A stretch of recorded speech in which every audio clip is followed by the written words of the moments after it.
এবার বুবু ভৌ করছে। রাই যেহেতু গেছে ও যেতে পারলো না দাদুনের কাছে, দেখেছো? এবার দুজনকে একসাথে ছাড়লে তো মারামারি লাগবে। রাই তো বুবুকে পেটাবে, ধরো, বুঝেছো? বিশাল মারামারি লাগবে। এ বুবু শর্ট, তুমি যাবে, তুমি একটু পরে যাবে। মা বলো, মা বলো।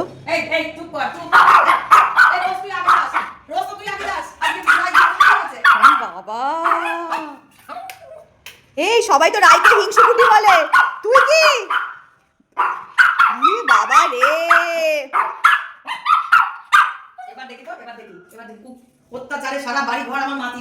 এই দাদুন একটু আজকে রাইকে আগে ঘুরতে নিয়ে গেছে, তাই কি হয়েছে, তোকেও নেবে এবার। রাইকে ঘুরিয়ে নিয়ে এসে তোকে ঘুরতে নিয়ে যাবে।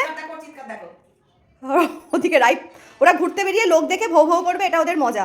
এখন আগে বুবুকে নিয়ে যায়, তারপর রাইকে। এখন আগে দাদুন রাইকে নিয়ে গেছে, বুবুর অ্যান্টেনা হয়ে গেছে।